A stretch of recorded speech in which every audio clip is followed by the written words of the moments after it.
प्रेमा उपन्यास अध्याय 5। पंडित बसंत कुमार का दुनिया से उठ जाना केवल पूर्णा ही के लिए जानलेवा न था, प्रेमा की हालत भी उसी कैसी थी। पहले वह अपने भाग्य पर रोया करती थी, अब विधाता ने उसकी प्यारी सखी पूर्णा पर विपत्ति डालकर उसे और भी शोकातुर बना दिया था। अब उसका दुख हटाने वाला, उसका गम बांटने वाला कोई न था। वो आजकल रात दिन मुंह लपेटे चारपाई पर पड़ी रहती, न वह किसी से हंसती न बोलती। कई कई दिन बिना दाना पानी के बीत जाते, बनाव श्रृंगार उसको जरा भी न भाता। सर के बाल दो दो हफ्ते न गूंथे जाते, सुरमादानी अलग पड़ी रोया करती, कंघी अलग हाय हाय करती, गहने बिल्कुल उतार फेंके थे।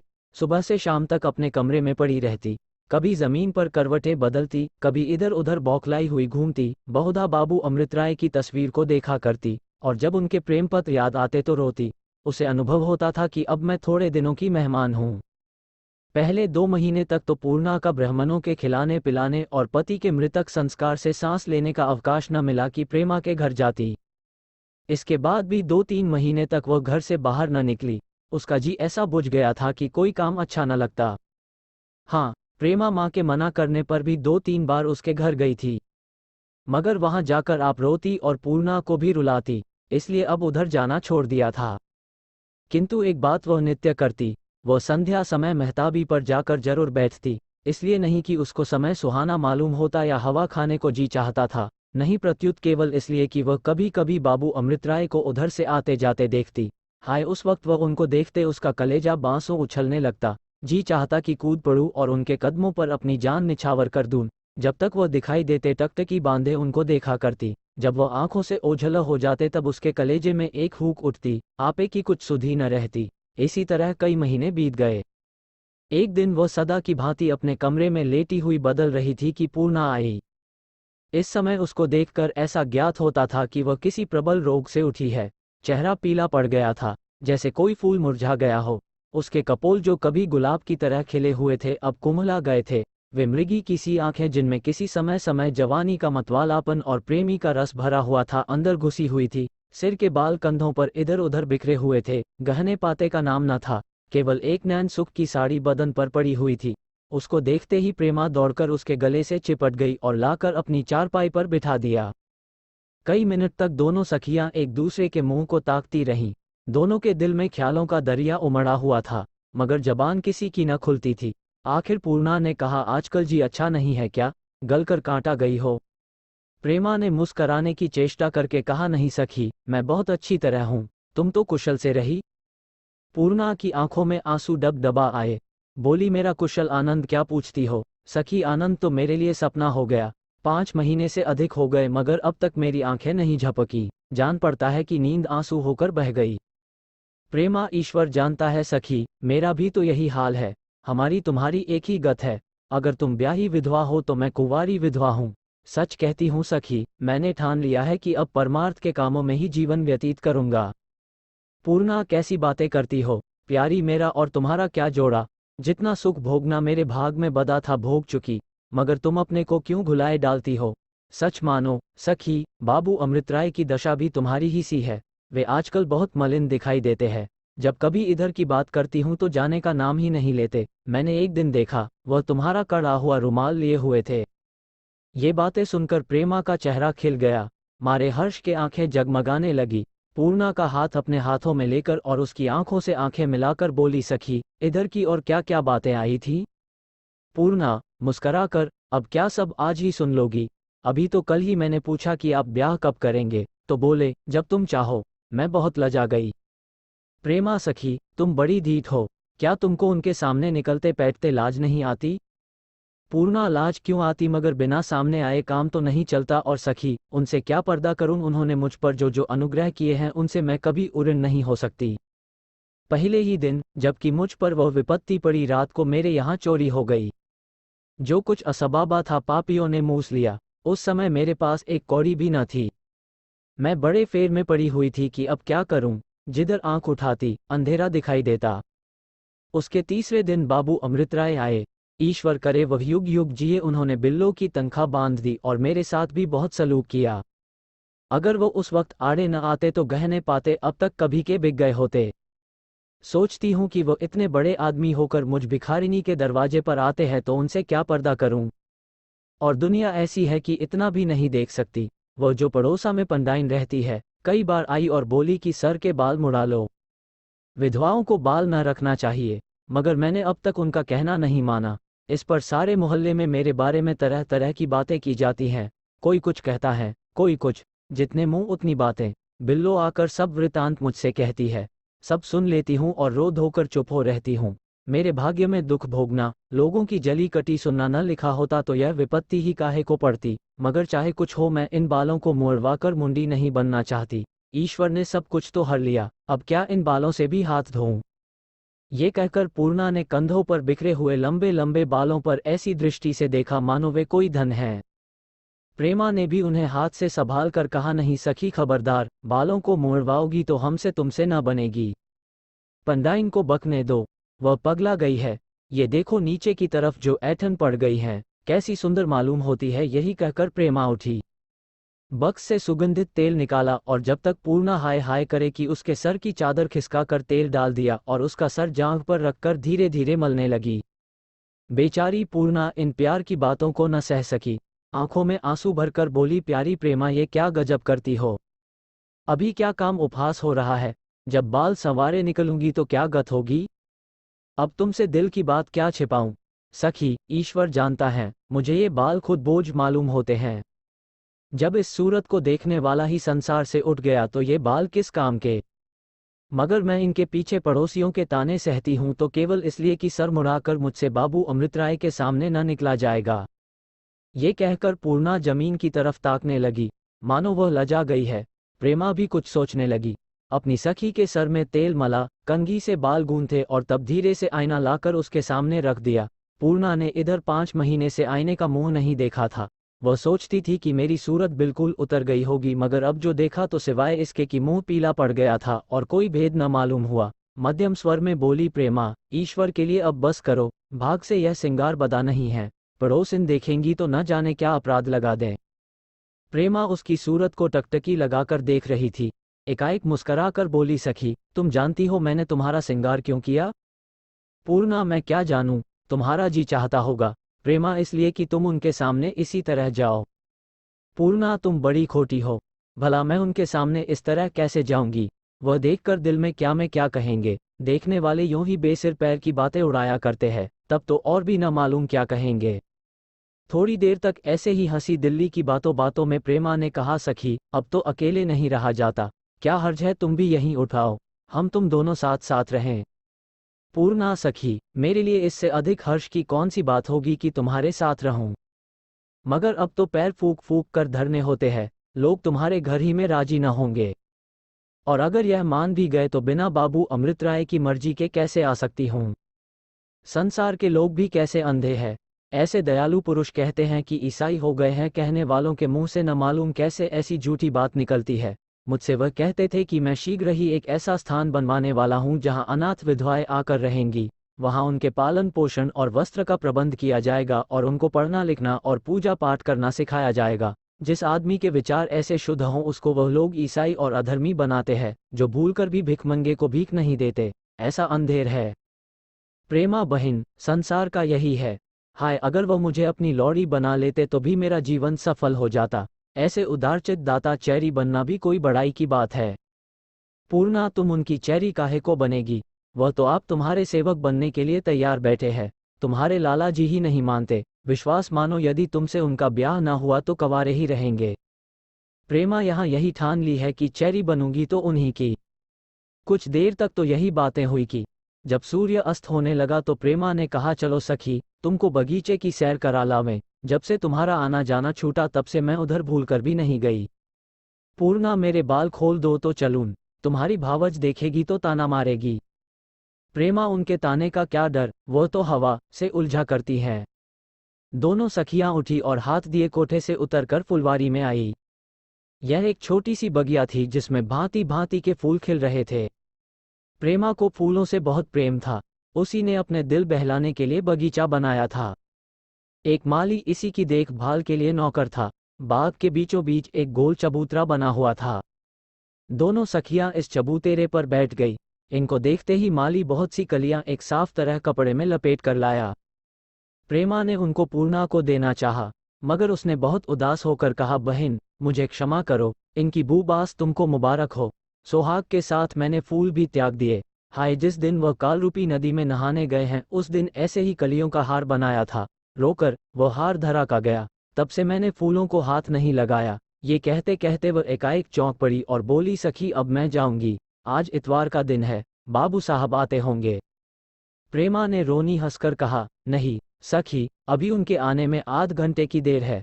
मुझे इस समय का ऐसा ठीक परिचय मिल गया है कि अगर कोठरी में बंद कर दो तो भी शायद गलती न करूं।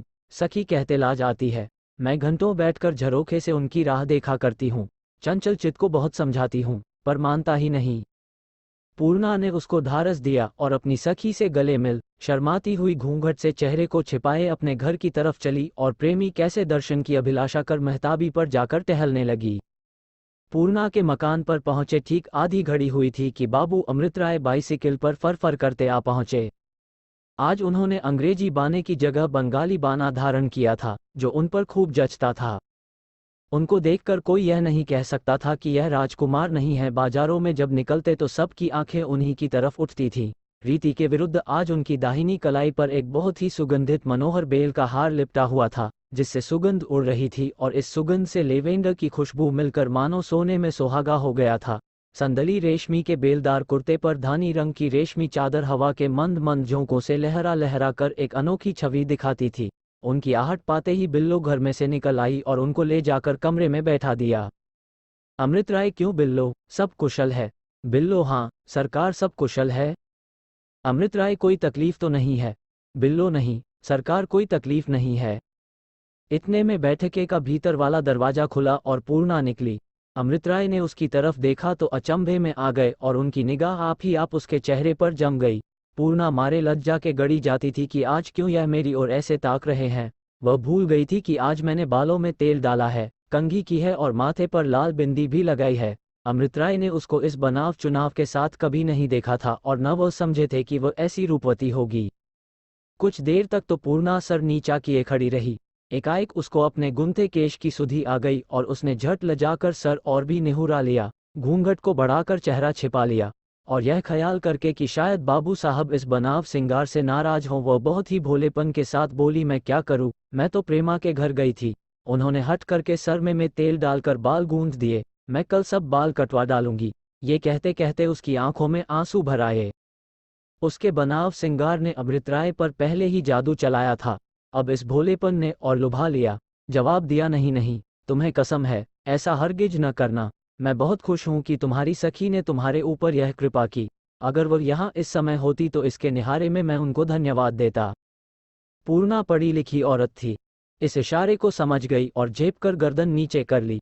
बाबू अमृतराय दिल में डर रहे थे कि कहीं इस छेड़ पर यह देवी रुष्ट न हो जाए, नहीं तो फिर मनाना कठिन हो जाएगा। मगर जब उसे मुस्कुराकर गर्दन नीचे करते देखा तो और भी ढिठाई करने का साहस हुआ।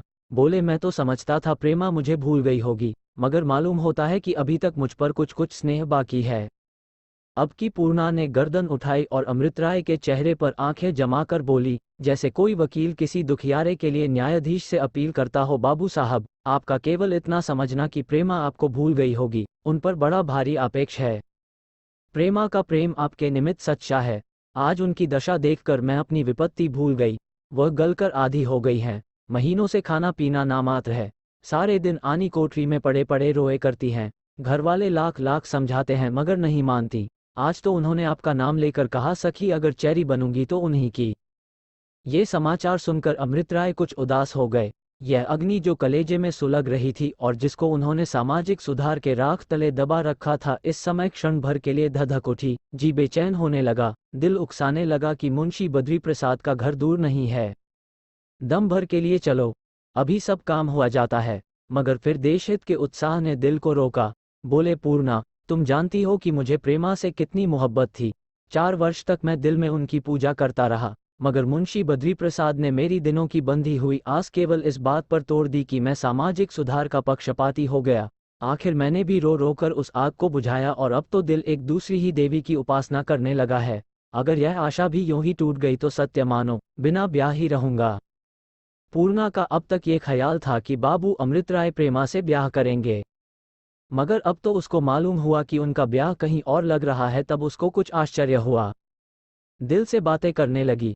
प्यारी प्रेमा, क्या तेरी प्रीति का ऐसा दुखदाई परिणाम होगा? तेरो माँ बाप भाई बंद तेरी जान के ग्राह हो रहे हैं। ये बेचारा तो अभी तक तुझ पर जान देता है, चाहे वह अपने मुंह से कुछ भी न कहे, मगर मेरा दिल गवाही देता है कि तेरी मोहब्बत उसके रोम रोम में व्याप रही है। मगर जब तेरे मिलने की कोई आशा ही न हो तो बेचारी क्या करे, मजबूर होकर कहीं और ब्याह करेगा। इसमें उसका क्या दोष है? मन में इस तरह विचार कर बोली, बाबू साहब, आपको अधिकार है जहाँ चाहो संबंध करो, मगर मैं यही कहूंगी कि अगर इस शहर में आपके जोड़ की कोई है तो वही प्रेमा है। अमृत राय ये क्यों नहीं कहती कि यहाँ उनके योग्य कोई वर नहीं, इसीलिए तो मुंशी बद्री प्रसाद ने मुझे छुटकार किया। पूर्णा, यह आप कैसी बात कहते हैं? प्रेमा और आपका जोड़ ईश्वर ने अपने हाथ से बनाया है। अमृत राय, जब उनके योग्य मैं था, अब नहीं हूँ। पूर्णा, अच्छा आजकल किसके यहाँ बातचीत हो रही है? अमृत राय मुस्कराकर, नाम अभी नहीं बताऊंगा, बातचीत तो हो रही है, मगर अभी कोई पक्की उम्मीदें नहीं हैं। पूर्णा, वाह, ऐसा भी कहीं हो सकता है। यहाँ ऐसा कौन रईस है जो आपसे नाता करने में अपनी बड़ाई न समझता हो? अमृत राय, नहीं, कुछ बात ही ऐसी आ पड़ी है। पूर्णा, अगर मुझसे कोई काम हो सके तो मैं करने को तैयार हूँ, जो काम मेरे योग्य हो बता दीजिए। अमृत राय मुस्कराकर, तुम्हारी मर्जी बिना तो वह काम कभी पूरा हो ही नहीं सकता। तुम चाहो तो बहुत जल्द मेरा घर बस सकता है। पूर्णा बहुत प्रसन्न हुई कि मैं भी अब इनके कुछ काम आ सकूंगी। उसकी समझ में इस वाक्य के अर्थ नहीं आए कि तुम्हारी मर्जी बिना तो वह काम पूरा हो ही नहीं सकता। उसने समझा कि शायद मुझसे यही कहेंगे कि जाके लड़की को देख आवे। 6 महीने के अंदर ही अंदर वह इसका अभिप्राय भली भांति समझ गई। बाबू अमृत राय कुछ देर तक यहाँ और बैठे। उनकी आंखें आज इधर उधर से घूम कर आती और पूर्णा के चेहरे पर गड़ जाती। वह कनखी से उनकी ओर ताकती तो उन्हें अपनी तरफ ताकते पाती। आखिर वह उठे और चलते समय बोले, पूर्णा, ये गजरा आज तुम्हारे वास्ते लाया हूँ, देखो इसमें से कैसे सुगंध उड़ रही है। पूर्णा भौचक हो गई। यह आज अनोखी बात कैसी? 1 मिनट तक तो वह इस सोच विचार में थी कि लूं या न लूं या न लूं। उन गजरों का ध्यान आया जो उसने अपने पति के लिए होली के दिन बने थे। फिर की कलियों का ख्याल आया। उसने इरादा किया, मैं न लूंगी। जबान ने कहा, मैं इसे लेकर क्या करूंगी, मगर हाथ आप ही आप बढ़ गया।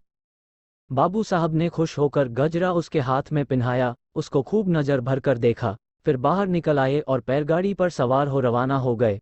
पूर्णा कई मिनट तक सन्नाटे में खड़ी रही। वह सोचती थी कि मैंने तो गजरा लेने से इनकार किया था, फिर यह मेरे हाथ में कैसे आ गया? जी चाह कि फेंक दे, मगर फिर यह ख्याल पलट गया और उसने गजरे को हाथ में पहन लिया। हाय, उस समय भी भोली भाली पूर्णा के समझ में न आया कि इस जुमले का क्या मतलब है कि तुम चाहो तो बहुत जल्द मेरा घर बस सकता है। उधर प्रेमा महताबी पर टहल रही थी। उसने बाबू साहब को आते देखा था।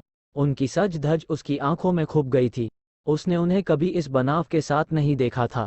वह सोच रही थी कि आज इनके हाथ में गजरा क्यों है। उसकी आंखें पूर्णा के घर की तरफ लगी हुई थी। उसका जी झुंझलाता था कि वह आज इतनी देर क्यों लगा रहे हैं। एकाएक बैलगाड़ी दिखाई दी। उसने फिर बाबू साहब को देखा। चेहरा खिला हुआ था, कलाइयों पर नजर पड़ी गई। हाय, वो गजरा क्या हो गया? पूर्णा ने गजरा पहन तो लिया, मगर रात भर उसकी आंखों में नींद नहीं आई।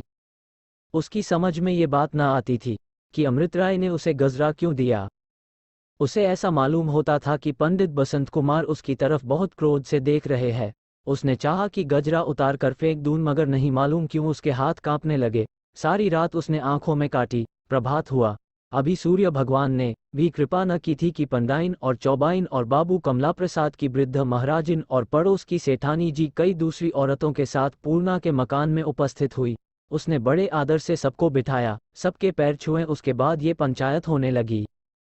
पंडाइन, जो बुढ़ापे की वजह से सूख कर छुहारे की तरह हो गई थी, क्यों दुल्हन, पंडित जी को गंगालाभ हुए कितने दिन बीते? पूर्णा, डरते डरते 5 महीने से कुछ अधिक हुआ होगा। पंडाइन, और अभी से तुम सबके घर आने जाने लगी। क्या नाम की कल तुम सरकार के घर चली गई थी? उन कुंवारी कन्या के पास दिन भर बैठी रही। भला सोचो, तुमने कोई अच्छा काम किया। क्या नाम की तुम्हारा और उनका अब क्या साथ? जब वह तुम्हारी सखी थी तब थी, अब तो तुम विधवा हो गई। तुमको कम से कम साल भर तक घर से बाहर पाँव न निकालना चाहिए। तुम्हारे लिए साल भर तक हंसना बोलना मना है। हम यह नहीं कहते कि तुम दर्शन को न जाओ या स्नान को न जाओ। स्नान पूजा तो तुम्हारा धर्म ही है। हाँ, किसी सुहागिन या किसी कुंवारी कन्या पर तुमको अपनी छाया नहीं डालनी चाहिए। पंडाइन चुप हुई तो महाराजन टोया की तरह चहकने लगी। क्या बतलाऊं, बड़ी सरकार और दुल्हन दोनों लहू का घूंट पीकर रह गई। ईश्वर जाने, बड़ी सरकार तो बिलख बिलख रो रही थी कि एक तो बेचारी लड़की के यूं हर जान के लाले पड़े हैं, दूसरी अब रांड बेवा के साथ उठना बैठना है, नहीं मालूम नारायण क्या करने वाले हैं। छोटी सरकार मारे क्रोध के कांप रही थी, आंखों से ज्वाला निकल रही थी। बारे मैंने उनको समझाया कि आज जाने दीजिए, वह बेचारी तो अभी बच्ची है, खोटे खरे का मर्म क्या जाने, सरकार का बेटा जिए। जब बहुत समझाया तब जाके मानी, नहीं तो कहती थी मैं अभी जाकर खड़े खड़े निकाल देती हूँ। सो बेटा, अब तुम सुहागिनों के साथ बैठने योग्य नहीं रही। अरे ईश्वर ने तो तुम पर विपत्ति डाल दी, जब अपना प्राणप्रिय ही न रहा तो अब कैसा हंसना बोलना। अब तो तुम्हारा धर्म यही है कि चुपचाप अपने घर में पड़ी रहो, जो कुछ रूखा सूखा मिले खाओ पियो, और सरकार का बेटा जिए, जहाँ तक हो सके धर्म के काम करो। महाराजन के चुप होते ही चौबाइन गर्जने लगी। यह एक मोटी भदेसल और अधेड़ औरत थी। भला इनसे पूछा कि अभी तुम्हारे दुल्हे को उठे 5 महीने भी न बीते, अभी से तुम कंधी चोटी करने लगी। क्या कि तुम अब विधवा हो गई, तुमको अब सिंगार पेटार से क्या सरोकार ठहरा। क्या नाम की मैंने हजारों औरतों को देखा है जो पति के मरने के बाद गहना पाता नहीं पहनती, हंसना बोलना तक छोड़ देती है। यह न कि आज तो सुहाग उठा और कल सिंगार पटार होने लगा। मैं लल्लो पत्तों की बात नहीं जानती, कहूंगी सच, चाहे किसी को तीता लगे या मीठा। बाबू अमृतराय का रोज रोज आना ठीक नहीं है कि नहीं सेठानी जी? सेठानी जी बहुत मोटी थी और भारी भारी गहनों से लदी थी। मांस के लोबदे हड्डियों से अलग होकर नीचे लटक रहे थे। इसकी भी एक बहू राण हो गई थी जिसका जीवन इसने व्यर्थ कर रखा था। इसका स्वभाव था कि बात करते समय हाथों को मटकाया करती थी। महाराजन की बात सुनकर जो सच बात होगी सब कोई कहेगा, इसमें किसी का क्या डर। भला किसी ने कभी राण बेवा को भी माथे पर बिंदी देते देखा है? जब सोहाग उठ गया तो फिर सिंदूर कैसा। मेरी भी तो एक बहू विधवा है, मगर आज तक कभी मैंने उसको लाल साड़ी नहीं पहनने दी। न जाने इन छोकरियों का जी कैसा है कि विधवा हो जाने पर भी सिंगार पर जी ललचाया करता है। अरे इनको चाहिए कि बाबा अब रांड हो गई, हमको निगोड़े सिंगार से क्या लेना। महाराजन सरकार का बेटा जिए, तुम बहुत ठीक कहती हो सेठानी जी। कल छोटी सरकार ने जो इनको मांग में सेंदूर लगाए देखा तो खड़ी ठक रह गई। दांतों तले उंगली दबाई कि अभी 3 दिन की विधवा और यह सिंगार। सो बेटा, अब तुमको समझ बूझ कर काम करना चाहिए, तुम अब बच्चा नहीं हो। सेठानी, और क्या, चाहे बच्चा हो या बूढ़ी, जब बेराह चलेगी तो सब ही कहेंगे। चुप क्यों हो पंडाइन, इनके लिए अब कोई राह बाट निकाल दो। पंडाइन, जब यह अपने मन की हो गई तो कोई क्या राह बाट निकाले। इनको चाहिए कि ये अपने लंबे लंबे केश कटवा डाले, क्या नाम की दूसरों के घर आना जाना छोड़ दे, कंधी चोटी कभी न करें, पान न खाए, रंगीन साड़ी न पहने और जैसे संसार की विधवाएं रहती है वैसे रहें। चौबाइन और बाबू अमृतराय से कह दे कि यहाँ न आया करें। इस पर एक औरत ने, जो गहने कपड़े से बहुत मालदार न जान पड़ती थी, कहा, चौबाइन यह सब तो तुम कह गई, मगर जो कहीं बाबू अमृतराय चिढ़ गए तो क्या तुम इस बेचारी का रोटी कपड़ा चला दोगी?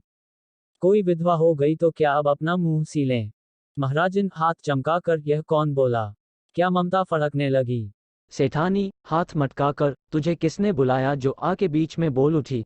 राण तो हो गई हो, काहे नहीं जाके बाजार में बैठती हो? चौबाइन, जाने भी दो सेठानी जी, इस बोई के मुंह क्या लगती हो? सेठानी कड़क कर, इस मुई को यहाँ किसने बुलाया? यह तो चाहती है जैसी मैं बेहयास हूं वैसा ही संसार हो जाए। महाराजन, हम तो सीख दे रही थी तो इसे क्यों बुरा लगा? यह कौन होती है बीच में बोलने वाली? चौबाइन बहन, उस कुटनी से नाहक बोलती हो, उसको तो अब कुटनापा करना है। इस भांति कटुक्तियों द्वारा सीख देकर यह सब स्त्रियां यहाँ से पधारी। महाराजन भी मुंशी बदरी प्रसाद के यहाँ खाना पकाने गईं। इनसे और छोटी सरकार से बहुत बनती थी, वह इन पर बहुत विश्वास रखती थी। महाराजन ने जाते ही सारी कथा खूब नमक मिर्च लगाकर बयान की और छोटी सरकार ने भी इस बात को गांठ बांध लिया और प्रेमा को जलाने और सुलगाने के लिए उसे उत्तम समझकर उसके कमरे की तरफ चली। यूं तो प्रेमा प्रतिदिन सारी रात जगा करती थी, मगर कभी कभी घंटे आध घंटे के लिए नींद आ जाती थी। नींद क्या आ जाती थी, एक ऊँग सी आ जाती थी। मगर जब से उसने बाबू अमृतराय को बंगालियों के भेष में देखा था और पूना के घर से लौटते वक्त उसको उनकी कलाई पर गजरा न नजर आया था, तब से उसके पेट में खलबली पड़ी हुई थी कि कब पूर्णा आवे और कब सारा हाल मालूम हो। रात को बेचैनी के मारे उठ उठ घड़ी पर आंखें दौड़ाती कि कब भोर हो।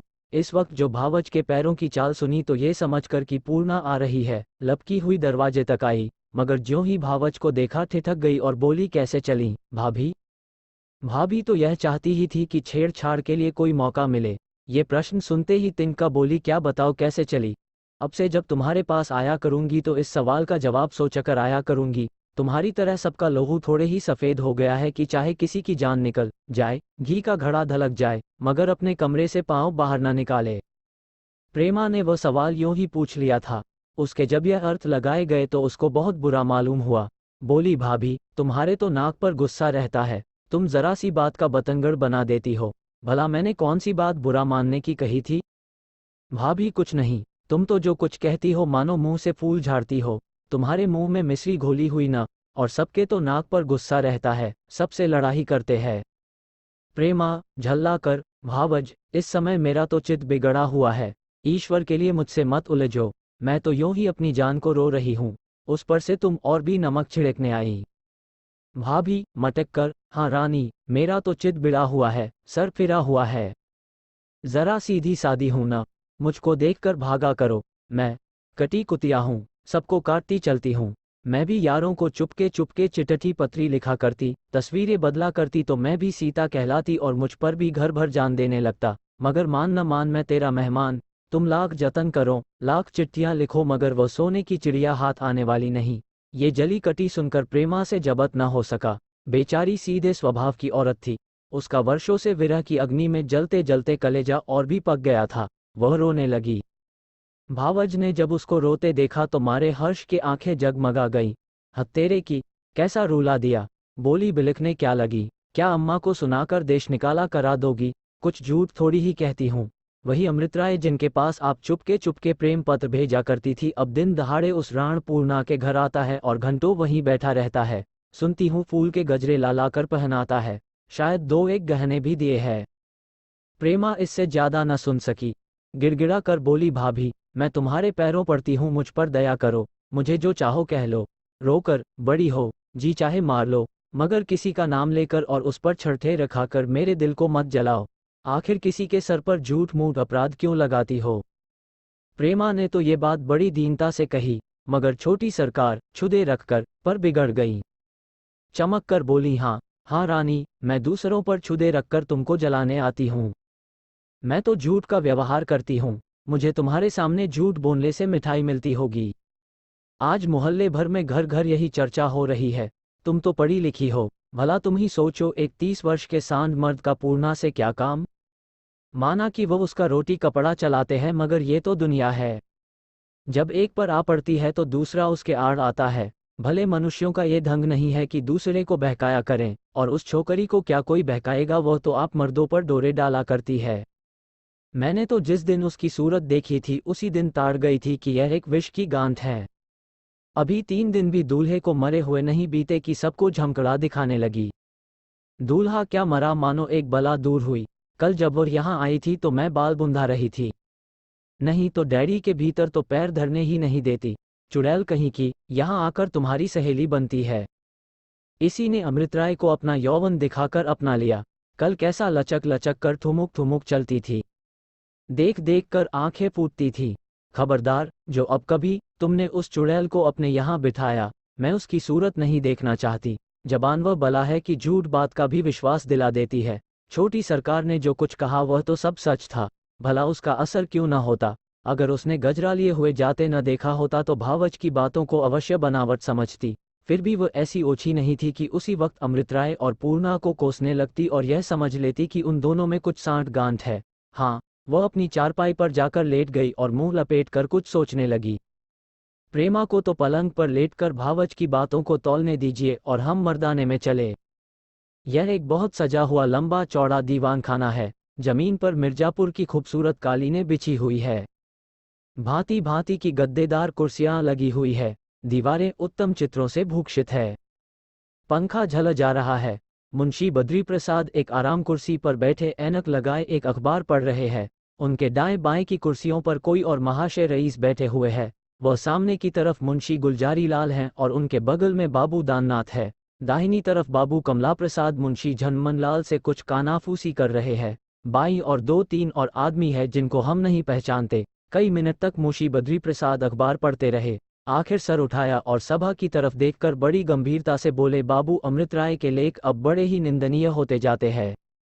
गुलजारी लाल, क्या आज फिर कुछ जहर उगला? बद्री प्रसाद, कुछ न पूछिए, आज तो उन्होंने खुली खुली गालियां दी है। हमसे तो अब ये बर्दाश्त नहीं होता। गुलजारी, आखिर कोई कहाँ तक बर्दाश्त करे? मैंने तो इस अखबार को पढ़ना तक छोड़ दिया। झम्मन लाल, गोया अपने अपनी समझ में बड़ा भारी काम किया। अजी, आपका धर्म यह है कि उन लेखों को काटिए, उनका उत्तर दीजिए। मैं आजकल एक कविता रच रहा हूँ, उसमें मैंने इनको ऐसा बनाया है कि यह भी क्या याद करेंगे। कमला प्रसाद, बाबू अमृत राय ऐसे अजीबे आदमी नहीं है कि आपके कवित चौपाई से डर जाए। वह जिस काम में लिपटते हैं सारे जी से लिपटते हैं। झम्मन लाल, हम भी सारे जी से उनके पीछे पड़ जाएंगे। फिर देखिए वह कैसे शहर में मुंह दिखाते हैं। कहो तो चुटकी बजाते उनको सारे शहर में बदनाम कर दूं। कमला प्रसाद जोर देकर, ये कौन सी बहादुरी है? अगर आप लोग उनसे विरोध मोल लेना चाहते हैं तो सोच समझ कर लीजिए। उनके लेखों को पढ़िए, उनको मन में विचारिए, उनका जवाब लिखिए, उनकी तरह देहातों में जा जाकर व्याख्यान दीजिए, तब जाके काम चलेगा। कई दिन हुए मैं अपने इलाके पर से आ रहा था कि एक गांव में मैंने 10-12 हजार आदमियों की भीड़ देखी। मैंने समझा पैठ है, मगर जब एक आदमी से पूछा तो मालूम हुआ कि बाबू अमृत राय का व्याख्यान था। और यह काम अकेले वही नहीं करते, कॉलेज के कई होनहार लड़के उनके सहायक हो गए हैं। और ये तो आप लोग सभी जानते हैं कि इधर कई महीने से उनकी वकालत अंधाधुंध बढ़ रही है। गुलजारी लाल, आप तो सलाह इस तरह देते हैं गोया आप खुद कुछ न करेंगे। कमला प्रसाद, न, मैं इस काम में आपका शरीक नहीं हो सकता। मुझे अमृत राय के सब सिद्धांतों से मेल है, सिवाय विधवा विवाह के। बद्री प्रसाद, डप्ट कर, बच्चा, कभी तुमको समझ न आएगी। ऐसी बातें मुंह से मत निकाला करो। झमन लाल, कमला प्रसाद से, क्या आप विलायत जाने के लिए तैयार है? कमला प्रसाद, मैं इसमें कोई हानि नहीं समझता। गुलागरी लाल हंसकर, यह नए बिगए हैं, इनको अभी अस्पताल की हवा खिलाइए।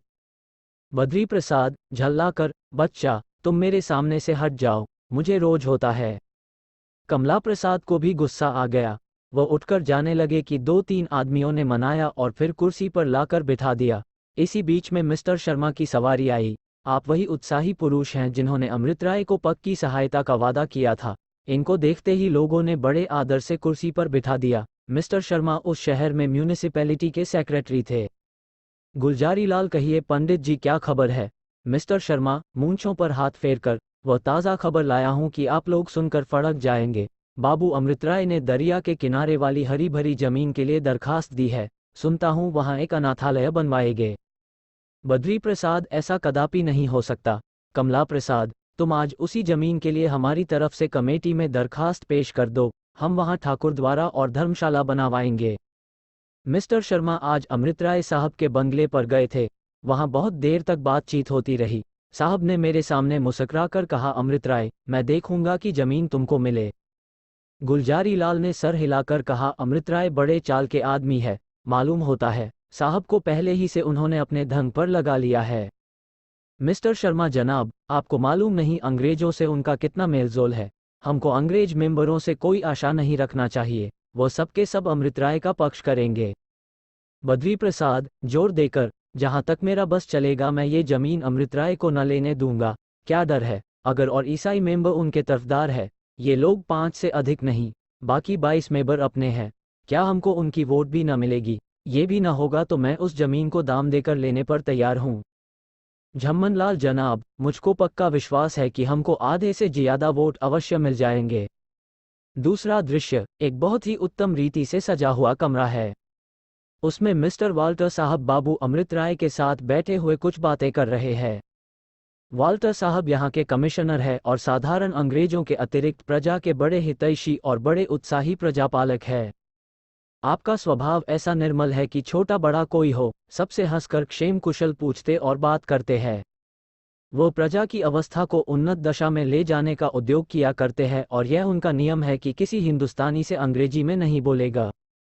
अभी पिछली साल जब प्लेग का डंका चारों ओर घेर घोर बज रहा था, वाल्टर साहब गरीब किसानों के घर जाकर उनका हाल चाल देखते थे और अपने पास से उनको कंबल बांटते फिरते थे। और अकाल के दिनों में तो वह सदा प्रजा की ओर से सरकार के दरबार में वादानुवाद करने के लिए तत्पर रहते हैं। साहब अमृत राय की सच्ची देशभक्ति की बड़ी बड़ाई किया करते हैं और बहुधा प्रजा की रक्षा करने में दोनों आदमी एक दूसरे की सहायता किया करते हैं। वाल्टर मुस्कुराकर, बाबू साहब, आप बड़े चालाक हैं। आप चाहते हो कि मुंशी बद्री प्रसाद से थैली भर रुपए ले, मगर आपकी बात वह नहीं मान सकता। अमृत राय, मैंने तो आपसे कह दिया कि मैं अनाथालय अवश्य बनवाऊंगा और इस काम में 20,000 से कम न लगेगा।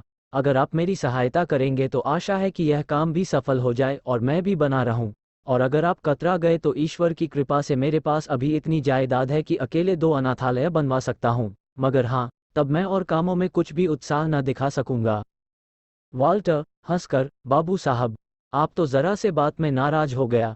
हम तो बोलता है कि हम तुम्हारा मदद 2,000 से कर सकता है, मगर बद्री प्रसाद से हम कुछ नहीं कह सकता। उसने अभी अकाल में सरकार को 5,000 दिया है।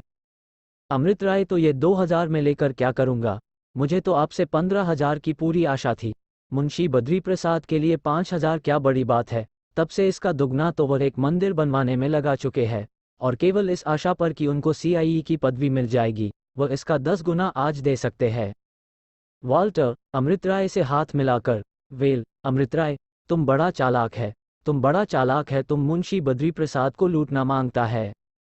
ये कहकर साहब उठ खड़े हुए। अमृत राय भी उठे। बाहर फिटन खड़ी थी, दोनों उस पर बैठ गए।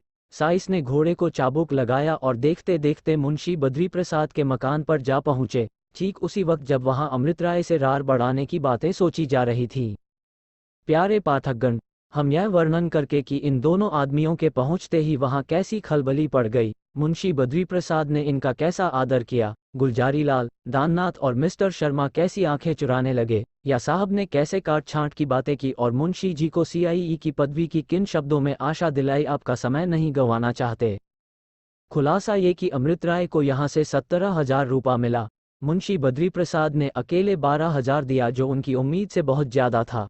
वह जब यहाँ से चले तो ऐसा मालूम होता था कि मानो कोई गड़ी जीते चले आ रहे हैं। वह जमीन भी जिसके लिए उन्होंने कमेटी में दरखास्त की थी मिल गई, और आज ही इंजीनियर ने उसको नाप कर अनाथालय का नक्शा बनाना आरंभ कर दिया।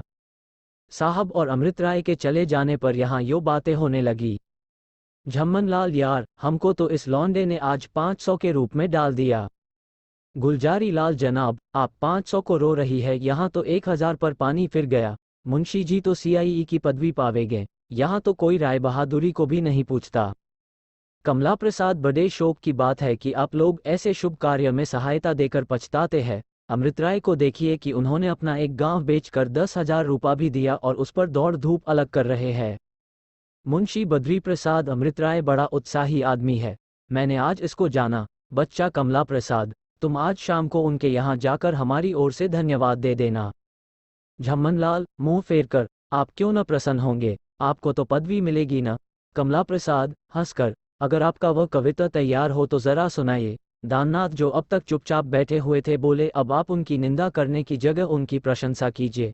मिस्टर शर्मा, अच्छा, जो हुआ सो हुआ, अब सभा विसर्जन कीजिए। आज यह मालूम हो गया कि अमृत राय अकेले हम सब पर भारी है। कमला प्रसाद, आपने नहीं सुना, सत्य की सदा जय होती है। प्रेमा उपन्यास, आज से कभी मंदिर न जाऊंगी। अध्याय 6। बेचारी पूर्णा, पंडाइन, चौबाइन, मिश्राइन आदि के चले जाने के बाद रोने लगी। वो सोचती थी कि हाय, अब मैं ऐसी मनहूस समझी जाती हूँ कि किसी के साथ बैठ नहीं सकती। अब लोगों को मेरी सूरत काटने दौड़ती हैं। अभी नहीं मालूम क्या क्या भोगना बदा है। हे नारायण, तू ही मुझ दुखिया का बेड़ा पार लगा। मुझ पर न जाने क्या कुमति सवार थी कि सिर में एक तेल डलवा लिया। यह निगोड़े बाल न होते तो काहे को आज इतनी फजीहत होती। इन्हीं बातों की सुधि करते करते जब पंडाइन की यह बात याद आ गई कि बाबू अमृत राय का रोज रोज आना ठीक नहीं, तब उसने सिर पर हाथ मारकर कहा, वह जब आप ही आते हैं तो मैं कैसे मना कर दूं। मैं तो उनका दिया खाती हूँ, उनके सिवाय अब मेरी सुधि लेने वाला कौन है। उनसे कैसे कह दूं कि तुम मत आओ, और फिर उनके आने में हर्ज ही क्या है। बेचारे सीधे सादे भले मनुष्य है, कुछ नंगे नहीं, शोहदे नहीं, फिर उनके आने में क्या हर्ज है। जब वह और बड़े आदमियों के घर जाते हैं तब तो लोग उनको आंखों पर बिठाते हैं। मुझ भिखारिन के दरवाजे पर आवे तो मैं कौन मुंह लेकर उनको भगा दूं। नहीं नहीं, मुझसे ऐसा कभी ना होगा। अब तो मुझ पर विपत्ति आ ही पड़ी है, जिसके जी में जो आवे कहे। इन विचारों से छुट्टी पाकर वह अपने नियमानुसार गंगा स्नान को चली। जब से पंडित जी का देहांत हुआ था तब से वो प्रतिदिन गंगा नहाने जाया करती थी। मगर मुंह अंधेरे जाती और सूर्य निकलते लौट आती। आज इन बिन बुलाए मेहमानों के आने से देर हो गई। थोड़ी दूर चली होगी कि रास्ते में सेठानी की बहू से भेंट हो गई। इसका नाम रामकली था। ये बेचारी 2 साल से रंदापा भोग रही थी। आयु 16 अथवा 17 साल से अधिक न होगी। वो अति सुंदरी नक्शिक से दुरुस्त थी। गाल ऐसा कोमल था कि देखने वाले देखते ही रह जाते थे। जवानी की उम्र मुखड़े से झलक रही थी। अगर पूर्णा पके हुए आम के समान पीली हो रही थी तो वह गुलाब के फूल की भांति खिली हुई थी। न बाल में तेल था, न आंखों में काजल, न मांग में संदूर, न दांतों पर मिस्सी, मगर आंखों में वह चंचलता थी, चाल में वह लचक और होठों पर वह मनभवानी लाली थी कि जिससे बनावटी श्रृंगार की जरूरत न रही थी। वह मटकती इधर उधर ताकती, मुस्कुराती चली जा रही थी कि पूर्णा को देखते ही ठिठक गई और बड़े मनोहर भाव से हंसकर बोली, आओ बहन आओ, तुम तो जानो बताशी पर पैर धर रही हो। पूर्णा को ये छेड़छाड़ की बात बुरी मालूम हुई, मगर उसने बड़ी नरमी से जवाब दिया, क्या करूं बहन, मुझसे तो और तेज नहीं चला जाता। रामकली, सुनती हूं कल हमारी डाइन कई चुड़ैलों के साथ तुमको जलाने गई थी। जानो मुझे सताने से अभी तक जी नहीं भरा। तुमसे क्या कहूँ बहन, ये सब ऐसा दुख देती है कि जी चाहता है माहुर खा लूं। अगर यही हाल रहा तो एक दिन अवश्य यही होना है। नहीं मालूम ईश्वर का क्या बिगाड़ा था कि स्वप्न में भी जीवन का सुख न प्राप्त हुआ। भला तुम तो अपने पति के साथ 2 वर्ष तक रही भी, मैंने तो उसका मुंह भी नहीं देखा। जब तमाम औरतों को बनाव सिंगार किए हंसी खुशी चलते फिरते देखती हूं तो छाती पर सांप लौटने लगता है। विधवा क्या हो गई, घर भर की लौड़ी बना दी गई। जो काम कोई ना करे वह मैं करूं। उस पर रोज उठते जूते, बैठते लात, काजल मत लगाओ, किसी मत लगाओ, बाल मत गुंथाओ, रंगीन साड़ियां मत पहनो, पान मत खाओ। एक दिन एक गुलाबी साड़ी पहन ली तो चुड़ैल मारने उठी थी। जी में तो आया कि सर के बाल नोच लूं, मगर विष का घूंट पी के रह गई और वह, उसकी बेटियां और दूसरी बहुएं मुझसे कन्नी काटती फिरती है। भोर के समय कोई मेरा मुंह नहीं देखता। अभी पड़ोस में एक ब्याह पड़ा था।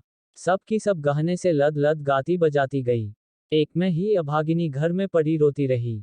भला बहन, अब कहाँ तक कोई छाती पर पत्थर रख ले। आखिर हम भी तो आदमी है, हमारी भी तो जवानी है। दूसरों का राग रंग, हंसी, चुहल देख अपने मन में भी भावना होती है। जब भूख लगे और खाना न मिले तो हार कर चोरी करनी पड़ती है।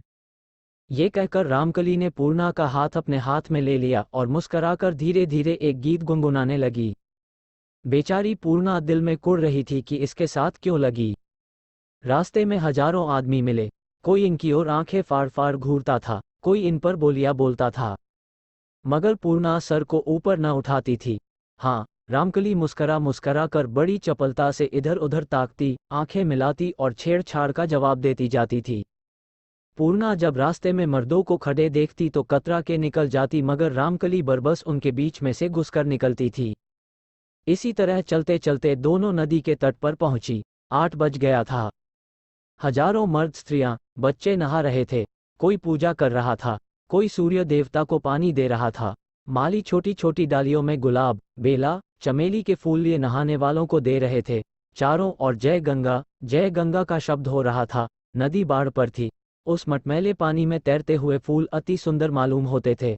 रामकली को देखते ही एक पंडे ने कही, इधर सेठानी जी, इधर। पंडा जी महाराज पीताम्बर पहने, तिलक मुद्रा लगाए, आसन मारे, चंदन रगड़ने में जुटे थे। रामकली ने उसके स्थान पर जाकर धोती और कमल रख दिया। पंडा घूर कर, ये तुम्हारे साथ कौन है? रामकली आंखें मटकाकर, कोई होंगी तुमसे मतलब, तुम कौन होते हो पूछने वाले? पंडा जरा नाम सुन के कान खुश कर लें। रामकली यह मेरी सखी हैं, इनका नाम पूर्णा है। पंडा हंसकर, ओहो हो, कैसा अच्छा नाम है भी तो पूर्ण चंद्रमा के समान। धन्य भाग्य है कि ऐसे जजमान का दर्शन हुआ।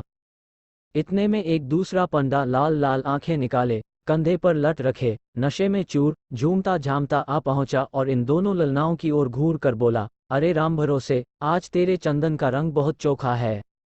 राम भरोसे तेरी आंखें काहे को फूटे है, प्रेम की बूटी डाली है जब जाके ऐसा चोखा रंग भया। पंडा तेरे भाग्य को धन्य है ये रक्त चंदन। रामकली की तरफ देखकर, तो तूने पहले ही रगड़ा रखा था, परंतु इस मल्यागिर पूर्णा की तरफ इशारा करके के सामने तो उसकी शोभा ही जाती रही।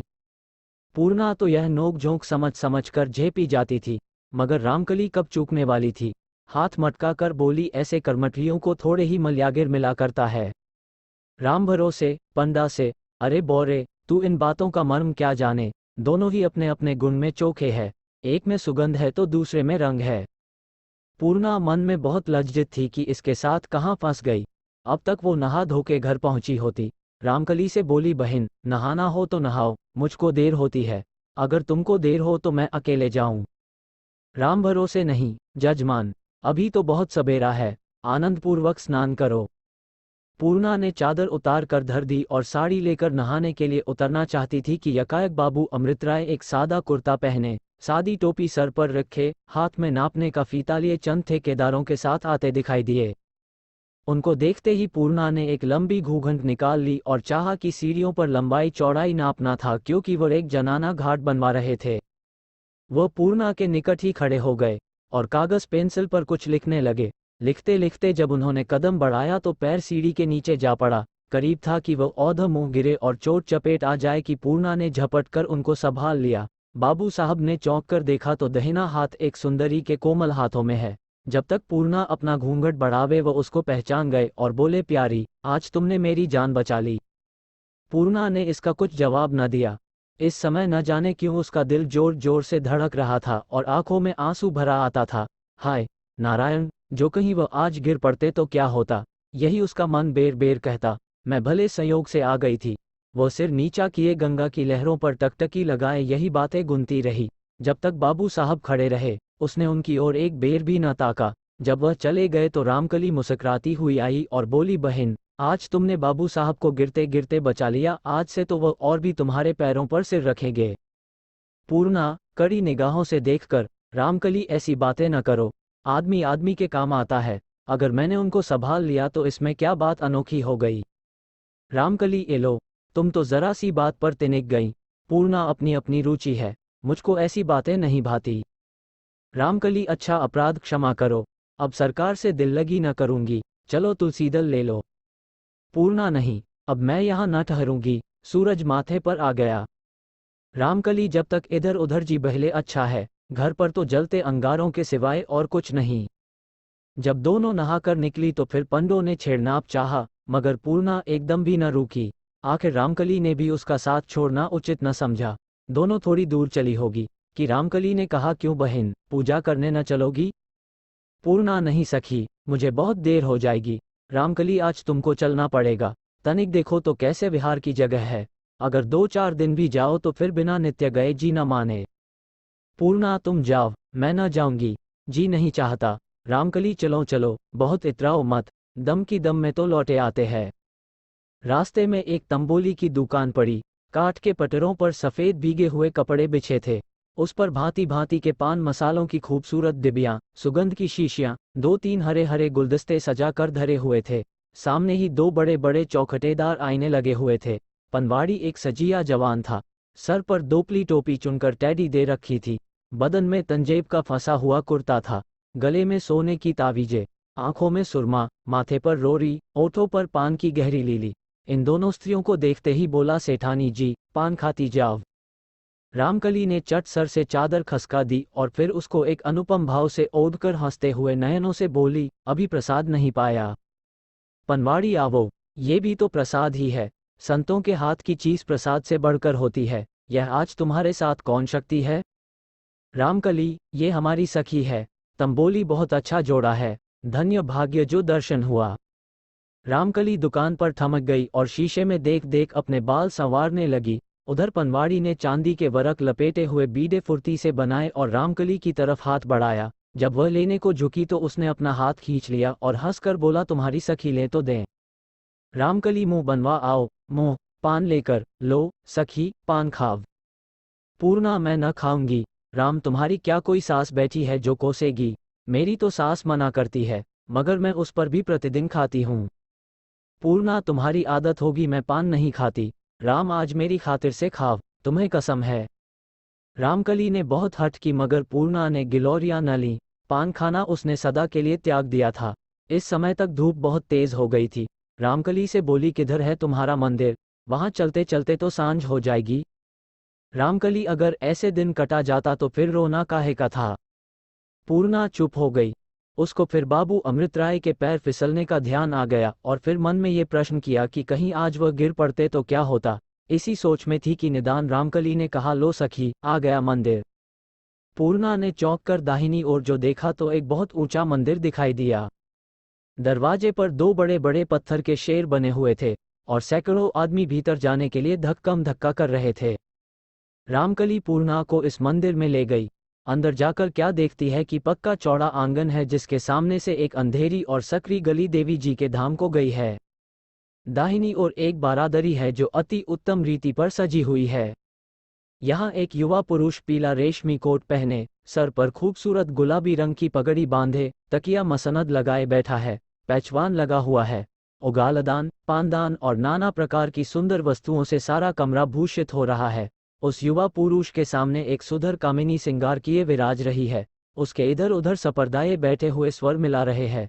सैकड़ों आदमी बैठे और सैकड़ों खड़े हैं।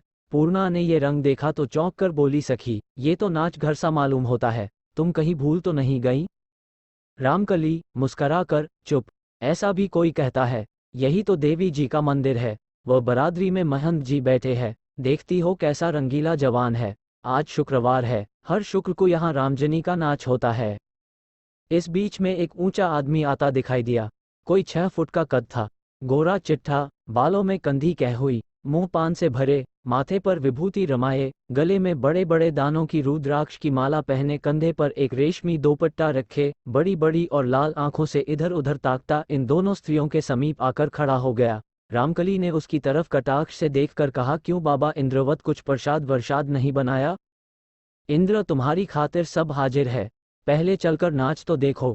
ये कंचनी काश्मीर से बुलाई गई है, महंत जी बेदब रीझे हैं, 1000 रुपया इनाम दे चुके हैं। रामकली ने यह सुनते ही पूर्णा का हाथ पकड़ा और बारादरी की ओर चली। बेचारी पूर्णा जाना न चाहती थी, मगर वहां सबके सामने इनकार करते भी बनना पड़ता था। जाकर एक किनारे खड़ी हो गई। सैकड़ों औरतें जमा थीं, एक से एक सुंदर गहने लदी हुई। सैकड़ों मर्द थे, एक से एक गबरू, उत्तम कपड़े पहले हुए। सब के सब एक ही में मिले जुले खड़े थे। आपस में बीलियां बोली जाती थीं, आंखें मिलाई जाती थीं, औरतें मर्दों में। यह मेल जोल पूर्णा को न भाया। उसका हियाव न हुआ कि भीड़ में घुसे। वह एक कोने में बाहर ही दबक गई। मगर रामकली अंदर घुसी और वहां कोई आध घंटे तक उसने खूब गुलछर्रे उड़ाए। जब वह निकली तो पसीने में डूबी हुई थी, तमाम कपड़े मसल गए थे। पूर्णा ने उसे देखते ही कहा, क्यों बहन, पूजा कर चुकी, अब भी घर चलोगी या नहीं? रामकली मुस्करा कर, अरे, तुम बाहर खड़ी रह गई क्या? जरा अंदर चल के देखो क्या बहार है। ईश्वर जाने कंचनी गाती क्या है, दिल मसोस लेती है। पूर्णा दर्शन भी किया या इतनी देर केवल गाना ही सुनती रही? रामकली, दर्शन करने आती है मेरी बला, यहाँ तो दिल बहलाने से काम है। 10 आदमी देखे, 10 आदमियों से हंसी दिल लगी कि चलो मन आन हो गया। आज इंद्रदत्त ने ऐसा उत्तम प्रसाद बनाया है कि तुमसे क्या बखान करूं।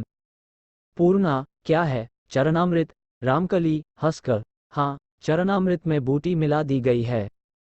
पूर्णा, बूटी कैसी? रामकली, इतना भी नहीं जानती हो, बूटी भंग को कहते हैं। पूर्णा, तुमने भंग पी ली? रामकली, यही तो प्रसाद है देवी जी का, इसके पीने में क्या हर्ज है, सभी पीते हैं, कहो तो तुमको भी पिलाऊं। पूर्णा, नहीं बहन, मुझे क्षमा करो। इधर यही बातें हो रही थी कि 10-15 आदमी बारादरी से आकर इनके आसपास खड़े हो गए। एक पूर्णा की तरफ घूरकर, अरे यारो, ये तो कोई नया स्वरूप है। दूसरा, जरा बच के चलो, बचकर। इतने में किसी ने पूर्णा के कंधे से धीरे से एक ठोका दिया। अब वह बेचारी बड़े फेर में पड़ी। जिधर देखती है आदमी ही आदमी दिखाई देते हैं। कोई इधर से हंसता है, कोई उधर से आवाजें कसता है। रामकली हंस रही है, कभी चादर को खिसकाती है, कभी दोपट्टे को संभालती है। एक आदमी ने उससे पूछा, सेठानी जी, ये कौन है? रामकली, यह मेरी सखी है, जरा दर्शन कराने को लाई थी। दूसरा, इन्हें अवश्य लाया करो। ओहो, कैसा खुलता हुआ रंग है। बारे किसी तरह इन आदमियों से छुटकारा हुआ। पूर्णा घर की ओर भागी और कान पकड़े कि आज से कभी मंदिर न जाऊंगी। यदि आप वीडियो अभी भी देख रहे हो तो प्लीज चैनल को सब्सक्राइब करें एवं वीडियो को लाइक करें। थैंक्स, मिलते हैं अगले पार्ट में, तब तक के लिए बाय बाय।